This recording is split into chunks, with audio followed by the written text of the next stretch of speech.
Hi, my name is Sam, this is Tracking Shots, and well over a year ago, I had this to say about a potential anime adaptation of the manga Dandadan. And if Dandadan follows the pattern set by Fujimoto's other assistants, that would mean an anime adaptation has to be coming somewhere down the line. And that adaptation will probably do pretty well. Look, my anime and manga predictions aren't always right, but the very nice folks who have discovered that video and my channel over the past few weeks are making it pretty difficult for me not to get a big head over the whole situation. I'm being serious. All of the attention and nice comments that video is getting are really inflating my ego and tickling my you-know-whats. I think it's safe to say that the anime adaptation of Dandadan is seeing a lot of success. It is, without a doubt, the anime of the moment. It's the flashiest, funniest, and least likely to fall apartiest, and its popularity is spiraling out of control as more and more new fans discover this incredible series. It's an exciting time to be a fan of Dandadan, but as someone who has been championing Yukinobu Tatsu's manga before it was cool to do so, I want to make another prediction. And if you've just gotten into this series through the anime, this prediction might surprise you. Despite how good the anime has been up until this point, I do not think Dandadan's adaptation has reached its full potential. There's a certain kind of Dandadan moment that it hasn't had to adapt yet, and I think it's about to do so. It will go further beyond. It can get much higher. It hasn't yet, but I do think it's about to.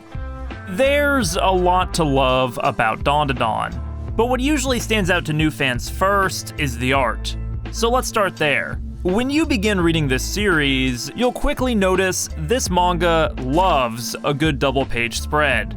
There's one almost every single chapter, which is a bit insane considering this series comes out weekly with very few breaks.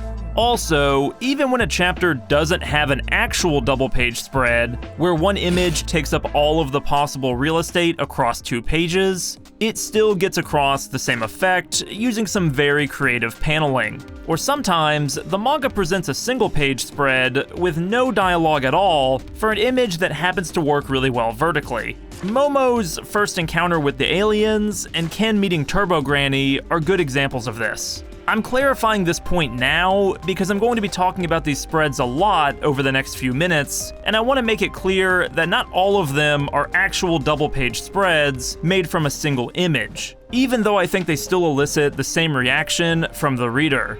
And what exactly is that reaction?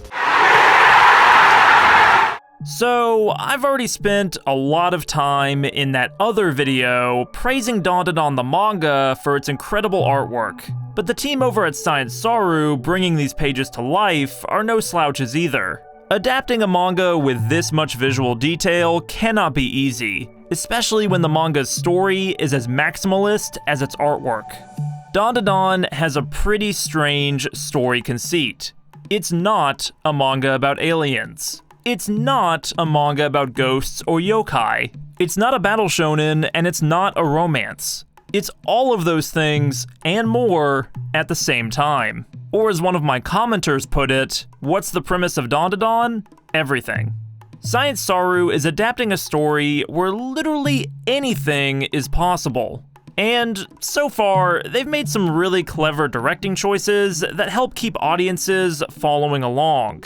In a series where exposition is delivered in the blink of an eye, strong and consistent direction goes a long way towards keeping this anime coherent for newcomers. My favorite example is how the anime is using color. In the pilot, all of the scenes involving aliens are bathed in blues and grays, while the scenes involving spirits are green, yellow, and red. Once you notice this pattern, it really stands out. Even the moon changes color depending on whose perspective we are following, as if we are watching 2 different shows at once. And then, the anime slams the 2 realities together, and the colors follow suit. It hasn't followed this pattern as closely in later episodes, but I still think the anime is playing with color in super creative ways. In episode 2's encounter with the sumo wrestler, the characters don't know if he's an alien or a spirit, and so the scene plays out almost entirely in black and white until he's defeated. It's a super cool effect, and it plays to the manga's strengths. Dandadan is overflowing with an almost ADHD sensibility. It's comedic, scary, dramatic, and chaotic, all in a single scene or chapter. Because you never really know what will happen next, you can't wait to turn the page and keep reading. In the manga, that's where the double-page spread becomes even more important. I think of these spreads as almost a big, bright stop sign. Their increased detail, limited dialogue, and sheer amount of real estate suggest you really need to pay attention to them, and that the author has chosen these specific images as worthy of standing out. They easily make up the majority of my favorite compositions in the manga, and they always emphasize a moment of great significance. A character coming to a realization, a big-time villain reveal, even the occasional visual gag that is too good not to highlight. Often, these moments are physical, a quick dodge by Ken or a telekinetic toss by Momo, the precise second where victory is reached or defeat is narrowly avoided. Are they incredibly exciting? Absolutely. Has Science Saru already shown they can adapt these set-piece moments with all of the necessary visual flair that fans would expect? I think so. The first half of this season has done great work in the action, comedy, and romance categories. But Dandadan is more than a flashy dodge or a big punch. It's more than a meet cute or giving some aliens the boot. Occasionally, it's also really fucking emotional. When you read Dandadan, sometimes Yukinobu Tatsu will release a chapter so out of nowhere heartbreaking that you will feel like you are reading a different story entirely. These chapters, usually covering a flashback, have all of the same weight, impact, and mastery of craft found in those big moment spreads, but they aren't limited to 2 pages worth of real estate. The first sequence like this to appear in the manga is 14 pages long, and it takes place in Dandadan's 16th chapter. It's simple, beautiful, and in the running for my favorite manga chapter ever.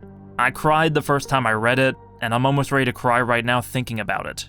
Science Saru's anime adaptation has already captured Dandadan's heart. If it gets this sequence right, it will capture Dandadan's soul. If you are new to this series, you're in for an episode that will change how people view this story. If I've guessed at the pace of the anime correctly, this moment will be in the next episode that airs one day after this video comes out. And I would strongly recommend watching it immediately before you get the sequence spoiled for yourself. What's the premise of Dandadan? Everything. And that includes Time for Tears.